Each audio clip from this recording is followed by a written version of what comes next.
والفریقین من عرب ومن عجم یا رب بالمصطفى بلغ مقاصدنا واغفر لنا ما مضى یا واسع الکرم۔ آج ہمارے ہفتہ واری درس قرآن میں سورۃ المحمد ہے، سورہ محمد ہے، اور سورہ محمد کی آیت نمبر 33 اور آیت نمبر 34 انشاءاللہ العزیز آج ہم پڑھیں گے اور اس کو سیکھنے کی کوشش کریں گے۔ اور قرآن پاک کا یہ جو مقام ہے وہ 69 ہے کہ جہاں پر اللہ تعالیٰ نے یا ایھا الذین آمنو کہہ کر ایمان والوں کو خطاب کیا ہے۔ بسم اللہ الرحمن الرحیم۔ یا ایھا الذین آمنوا اطیعوا اللہ واطیعوا الرسول ولا تبطلوا اعمالکم۔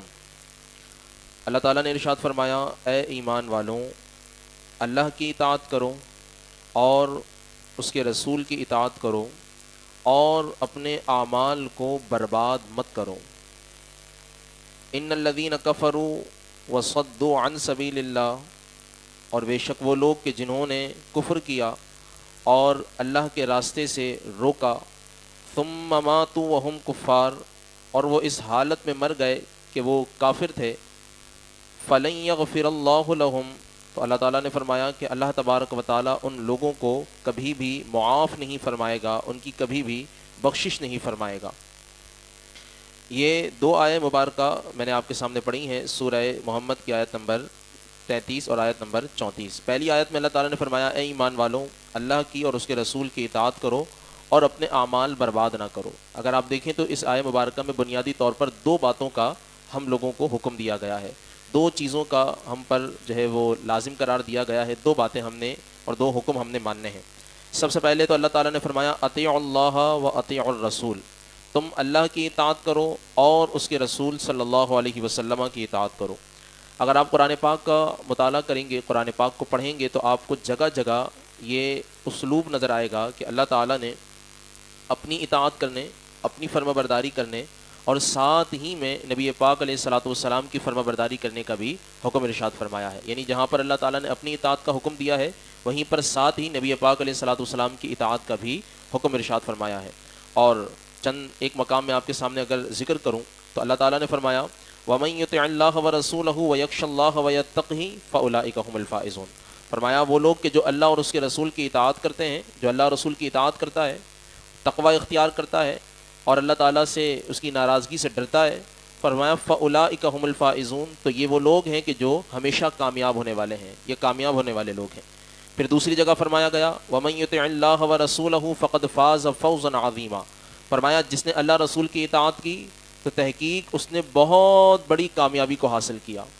اسی طرح تیسری جگہ سورہ آل عمران میں اللہ تعالیٰ نے فرمایا، وَأَطِيعُوا اللَّهَ وَالرَّسُولَ لَعَلَّكُمْ تُرْحَمُونَ، کہ تم اللہ اور اس کے رسول کی اطاعت کرو، ان کی فرما برداری کرو، ان کا حکم مانو، تاکہ تم پر اللہ کی جانب سے رحم کیا جائے۔ تو اس طریقے کی، ویسے تو میں نے یہ تین پڑھی ہیں، مگر اور بھی قرآن پاک کے اندر یہ مضامین موجود ہیں کہ جہاں پر ہمیں بار بار ایک ہی چیز کا حکم دیا جا رہا ہے کہ تم اللہ کی اطاعت کرو، اس کے رسول کی فرما برداری کرو۔ لیکن یہ سیدھی سی بات ہے کہ جو سمجھ میں آنے والی ہے کہ جو اپنے مالک کا فرما بردار ہوتا ہے، جو غلام اپنے مالک کی ساری باتیں مانتا ہے، جو ملازم، جو نوکر اپنے افسر کی ساری باتیں مانتا ہے، اس کی باتوں کو من و عن قبول کرتا ہے، اپنے دل سے لگاتا ہے اور حسب کوشش جو ہے وہ لگا رہتا ہے اس کی خوشنودی حاصل کرنے کے لیے، تو پھر مالک کی طرف سے، اس کے افسر کی طرف سے اس پر انعام کیا جاتا ہے، اس پر کرم کیا جاتا ہے، اس کا رینک بڑھا دیا جاتا ہے، اس کے درجے کو بلند کیا جاتا ہے۔ اور پھر سب سے بڑھ کر جو نوکر، جو ملازم، جو غلام اپنے آقا کی جتنی زیادہ خوشنودی حاصل کرتا ہے، جتنا زیادہ اس کے دل کو خوش کرتا ہے، جتنی زیادہ اس کی فرما برداری کرتا ہے، وہ اتنا ہی اپنے مالک کی نگاہوں میں رہتا ہے، وہ اپنے مالک کی کرم نوازیوں میں رہتا ہے، وہ اپنے مالک کے اتنے قریب رہتا ہے۔ تو سوچئے نا کہ جو اللہ اور اس کے رسول کی اطاعت کر رہا ہے، جو اللہ رسول کی فرما برداری کر رہا ہے، جو اللہ کا حکم آ گیا تو قبول کر رہا ہے، نبی پاک علیہ الصلوۃ والسلام کی سنت کا پتہ چلا تو سنت پر عمل کر رہا ہے، تو جو رسول کریم علیہ الصلوۃ والسلام کی جتنی سنت کے قریب ہوگا وہ اتنا ہی رسول کریم علیہ السلام کے قریب ہوگا، اور جو رسول کریم علیہ السلام کے قریب ہے وہ اللہ کے قریب ہوگا، کیونکہ جو رسول کا فرمان ہے وہی رب کا فرمان ہے، جو رب کا فرمان ہے وہی رسول کا فرمان ہے، کیونکہ حضور علیہ الصلوۃ والسلام کا کوئی بھی عمل، کوئی بھی بات وہ اپنی جناب سے تو ہے ہی نہیں، وہ تو وحی ربانی کے تابع ہے، وہ تو رب تعالیٰ کی طرف سے بتائے ہوئے انداز پر ہے. رسول کریم علیہ الصلوۃ والسلام کو جو بتایا گیا وہی حضور ہمیں بتا رہے ہیں. تو حضور کی بات وہ الگ سے کوئی بات نہیں ہے، وہ اللہ ہی کی بتائی ہوئی بات ہے. تو فرمایا گیا کہ جو اللہ اور اس کے رسول کی اطاعت کرتا ہے، ان کی پیروی کرتا ہے، ان کی خوشی حاصل کرتا ہے اور ان کی اطاعت و فرمانبرداری کرتا ہے، فرمایا وہ کامیاب بھی ہوتا ہے اور اس پر رحم بھی کیا جاتا ہے اور وہ اتنا ہی اللہ رسول کے قریب رہتا ہے. تو ہمیں یہاں پر ارشاد فرمایا گیا کہ تم لوگ اللہ رسول کی اطاعت کرو، ان کی فرمانبرداری کرو اور ان کے حکم کو اپنے سر سے، اپنی آنکھوں سے، اپنے دل سے قبول کرو. ان کے آگے اپنی رائے کو چھوڑ دو اور ان کے اطاعت اور فرمانبرداری پر اپنی تمام کے تمام رائے کو، اپنے تمام کے تمام انداز کو ختم کر دو، ان کی رائے کو، ان کے حکم کو قبول کرو. پھر آگے فرمایا گیا وَلَا تُبْطِلُوا أَعْمَالَكُمْ، کہ تم اپنے اعمال کو برباد مت کرو، اپنا عمل برباد مت کرو. یعنی دیکھیں، ایک ہے کوشش کر کے نیکی کرنا، نیکی کر لی، اب نیکی کی حفاظت کرنا یہ اس سے بھی بڑا کام ہے. نیکی کر لی، اب نیکی کے بعد اس کی حفاظت کرنا ہے، نیکی برباد نہ ہو، نیکی ضائع نہ ہو، یہ بھی ایک کام ہے.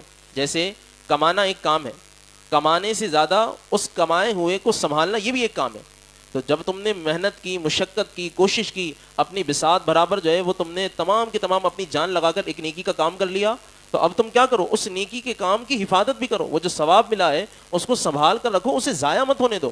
تو فرمایا گیا وَلَا تُبْطِلُوا أَعْمَالَكُمْ، تم اپنے اعمال کو برباد مت کرو، اسے ضائع مت کرو. قرآن پاک کے اندر کچھ طریقہ کار بتائے گئے ہیں کہ جن طریقہ کار سے عمل برباد ہو جاتے ہیں. یعنی کچھ چیزوں کی طرف نشاندہی کی گئی ہے کہ اگر یہ کام ہو جائے تو اس کام کے کرنے سے عمل برباد ہو جاتا ہے. اب میں کچھ آپ کے سامنے ذکر کرتا ہوں.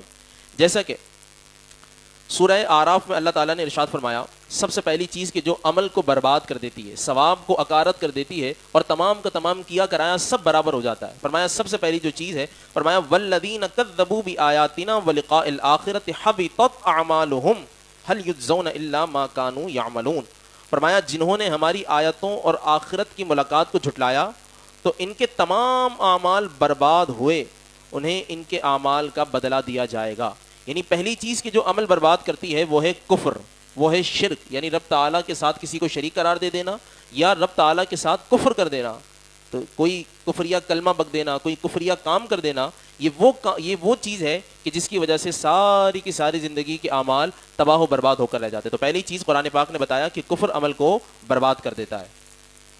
دوسرا فرمایا وَمَن يَرْتَدِدْ مِنْكُمْ عَنْ دِينِهِ فَيَمُتْ وَهُوَ كَافِرٌ فَأُولَٰئِكَ حَبِطَتْ أَعْمَالُهُمْ فِي الدُّنْيَا وَالْآخِرَةِ وَأُولَٰئِكَ أَصْحَابُ النَّارِ هُمْ فِيهَا خَالِدُونَ. سورہ بقرہ میں اللہ تعالیٰ نے دوسری چیز کی طرف نشاندہی کی. فرمایا تم میں سے جو کوئی اپنے دین سے مرتد ہو جائے، مسلمان تھا، مسلمان ہونے کے بعد مرتد ہو گیا، تو فرمایا یہ مرتد ہو جائے اور پھر حالت کفر ہی میں یہ مر گیا، تو فرمایا ان لوگوں کے تمام اعمال دنیا اور آخرت میں برباد ہو گئے. ایک تو کفر کرنے سے عمل برباد ہوا، شرک کرنے سے عمل برباد ہوا، اور دوسرا یہ کہ وہ مرتد ہونے سے بھی عمل ضائع اور برباد ہو جاتا ہے. تیسری چیز ہے منافقت، کہ منافقت ایک ایسا عمل ہے کہ جس کی وجہ سے عمل کتنی ہی محنت سے کیوں نہ کیا گیا، کتنی ہی مشقت سے کیوں نہ کیا گیا، مگر اگر بندہ منافق ہے اور عمل میں منافقت ہے تو پھر اس عمل کا بھی جو اجر ہے، جو ثواب ہے، وہ انسان کے پاس باقی نہیں رہتا، بلکہ یہ تمام کا تمام برباد ہو جاتا ہے. اسی طرح قرآن پاک کے اندر سورہ حجرات میں ایک اور چیز کی طرف اشارہ کیا گیا. فرمایا گیا کہ جس کی وجہ سے عمل برباد ہوتا ہے وہ ہے نبی پاک علیہ الصلوۃ والسلام کی بارگاہ کی بے ادبی. ان کی بارگاہ کے اندر معمولی سی بھی کوئی ایسا انداز، کوئی معمولی سا بھی ایسا انداز اختیار کرنا کہ جو ان کی شان کے لائق نہیں ہے، تو اس سے سارا کیا کرایا برباد ہو جاتا ہے. جیسے فرمایا گیا یا ایھا الذین آمنوا لا ترفعوا اصواتکم فوق صوت النبی. فرمایا اے ایمان والو، نبی پاک علیہ الصلوۃ والسلام کی آواز پر اپنی آواز کو اونچا مت کرو. یعنی حضور اگر گفتگو فرما رہے ہیں، حضور اگر کلام فرما رہے ہیں، تو تم بندہ بات کرتے ہیں نا، تو بات چیت کرتے ہوئے آواز بعض اوقات اونچی ہو جاتی ہے، بندہ بعض اوقات بعضوں کی آواز ہی اونچی ہوتی ہے. تو فرمایا گیا کہ تم نبی پاک علیہ الصلوۃ والسلام کی آواز پر اپنی آواز کو اونچا نہ کرو، اور ولا تجہروا لہ بالقول کجہر بعضکم لبعض. فرمایا اور ان کے حضور زیادہ بلند آواز کوئی بات نہ کہو جیسے ایک دوسرے کے سامنے بات کرتے ہو. جیسے آپس میں ہم بات کرتے ہیں بے تکلفی کے انداز میں، آپس میں بات کرتے ہوئے آواز اونچی ہوتی ہے. تو فرمایا حضور کی بارگاہ میں جب تم آؤ تو حضور کی بارگاہ میں ایسے بات مت کرو کہ جس طرح عامیانہ انداز میں تم آپس میں بات کرتے ہو. بظاہر دیکھا جائے تو یہ کوئی اتنا بڑا کام ہے کہ حضور کی بارگاہ میں آواز اونچا کرنا، مگر یہ اتنا بڑا کام ہے، واقعتاً اتنا بڑا کام ہے. فرمایا ان تحبط اعمالکم وانتم لا تشعرون وانتم لا تشعرون. فرمایا اگر تم نے ان کی بارگاہ میں اپنی آواز کو اونچا کیا اور ذرا سی بھی بے ادبی ہو گئی تو فرمایا کہ تمہارے اعمال برباد ہو جائیں گے اور تمہیں اس کا گمان بھی نہیں ہوگا. یعنی تمہیں شعور بھی نہیں پہنچے گا، تمہیں پتہ بھی نہیں چلے گا کہ یہ اتنا حساس اور اتنا نازک معاملہ ہے کہ جس کے اندر ذرا سی بھی کوتاہی اگر کر دی گئی تو تمہارا سارا کا سارا عمل وہ برباد ہو کر رہ جائے گا. تو فرمایا گیا حضور علیہ الصلوۃ والسلام کی بارگاہ کا ادب ہے، اور ان کی بارگاہ کے اندر اگر ذرا برابر بھی خلاف ورزی ہوتی ہے تو ایسا ہوتا ہے کہ عمل سارا برباد ہو جائے. اب وہ چاہے کتنا ہی متقی کیوں نہ ہو، کتنا ہی پرہیزگار کیوں نہ ہو، چاہے وہ کیسا ہی عمل کرنے والا کیوں نہ ہو، اگر وہاں کے دربار سے وہ دھتکار دیا گیا، عمل برباد ہو گئے، تو پھر اس کا عمل اس کو کوئی بھی کسی بھی اعتبار سے فائدہ پہنچائے گا نہیں. اور جس طرح یہ ادب، اچھا یہ کہا کس کو جا رہا ہے؟ صحابہ کرام کو. صحابہ کرام پر کے سامنے یہ مبارکہ نازل ہوئی نا، تو صحابہ کرام کی بارگاہ میں یہ صحابہ کرام کو یہ کہا گیا تھا کہ تم اپنی آواز کو اونچا نہ کرو. تو یہ جس طرح ان کے لیے حکم تھا، ایسے ہی آج تک بلکہ قیامت تک آنے والے ہر مسلمان مرد و عورت کے لیے یہ حکم ایسے ہی باقی ہے کہ جب بھی حضور کی بارگاہ میں جائے، حضور کو سلام کرنے کے لیے جائے، تو ایسے شور شرابہ نہ کرے، ایسے دھکم پیل نہ کرے، ایسا انداز اختیار نہ کرے جو ان کی بارگاہ کے ادب کے منافی ہو. تو فرمایا گیا کہ تمہارے اعمال برباد ہو جائیں گے. اسی طرح سورہ بقرہ کی اندر اللہ تعالیٰ نے ایک اور چیز کا ارشاد فرمایا کہ جس کی وجہ سے عمل برباد ہوتا ہے. فرمایا لا تبطلوا صدقاتکم بالمن والاذی. فرمایا تم اپنے صدقات کو، اپنی نیکیوں کو تکلیف پہنچا کر اور احسان جتلا کر برباد مت کرو.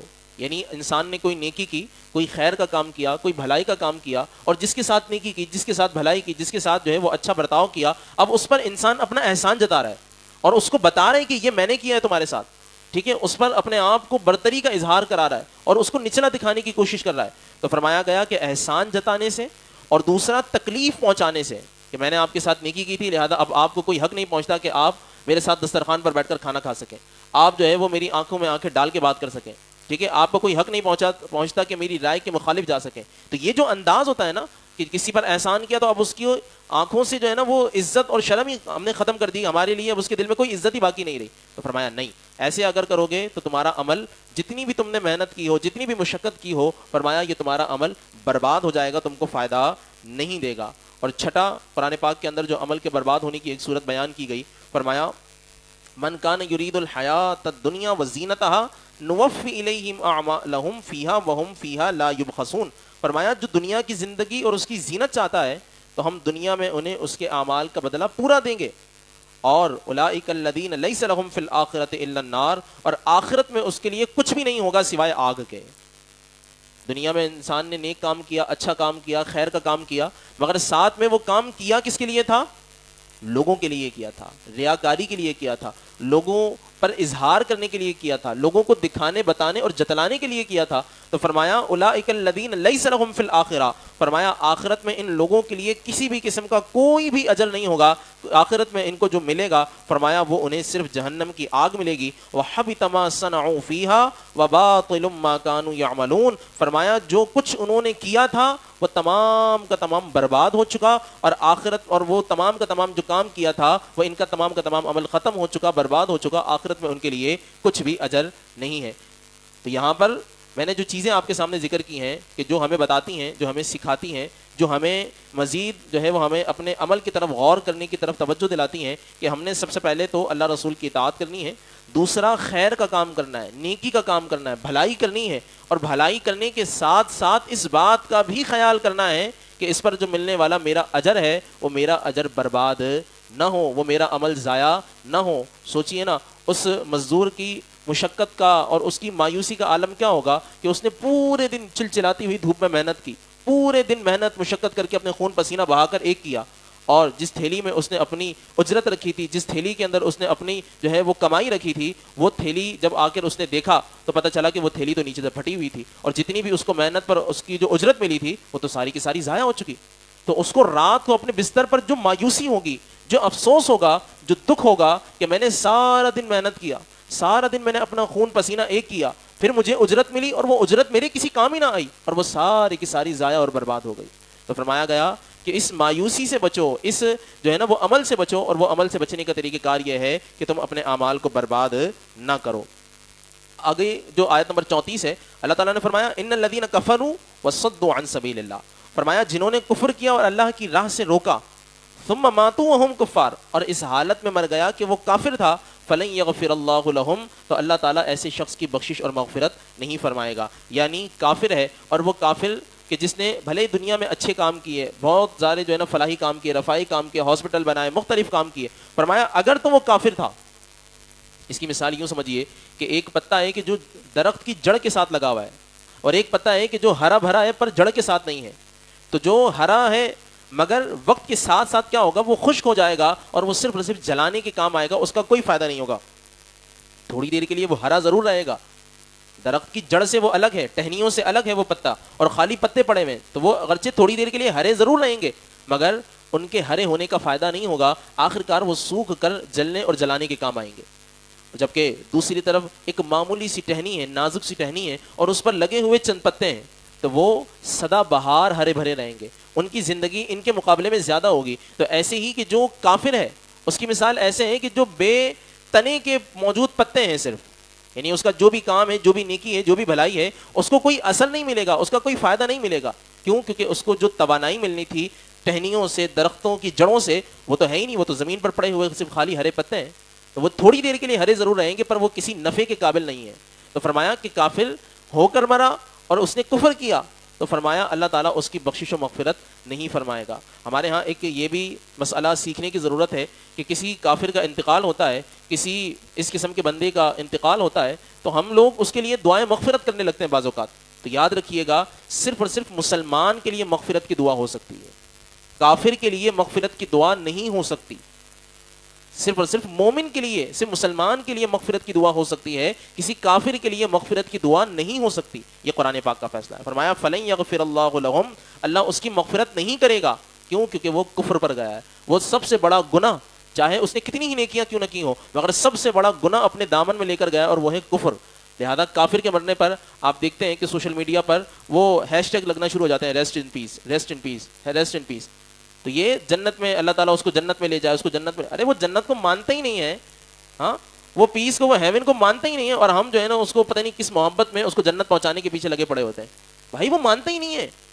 ٹھیک ہے، یہاں تک کہ بعض دہریے مرتے ہیں مگر لوگ متاثر ہوتے ہیں کہ یار اس نے اتنا بڑا ہاسپٹل بنوایا، اتنے سارے نیک کام کیے، اتنے اچھے کام کیے. تو دیکھیں یاد رکھیے گا کہ جس نے بھی جو کام کیا تو اس کو اس کی دنیا کے اندر اس کا پورا پورا بدلہ مل گیا. یعنی جس مقصد کے لیے اس نے کام کیا تھا اس کا اجر مل گیا، دولت کی صورت میں، دولت کی صورت میں، شہرت کی صورت میں، نیک نامی کی صورت میں، لوگوں کے درمیان میں اس کی آہو بھگت کی صورت میں، اس کا جو عمل تھا اس عمل کا بدلہ مل گیا. آخرت کے لیے اس کے لیے کچھ بھی نہیں ہے. تو لہذا کافر کے لیے دعائے مغفرت نہیں ہو سکتی. یہ قرآن پاک کی سورہ محمد کی آیت نمبر 34 کے اندر یہ مسئلہ شرعیہ بھی ہمارے سامنے بیان ہوا. اللہ تعالیٰ کی بارگاہ میں دعا ہے جو ہم نے پڑھا ہے، جو سیکھا ہے، اللہ تعالیٰ ہم سب کو یاد رکھنے، اس پر عمل کی توفیق مرحمت فرمائے.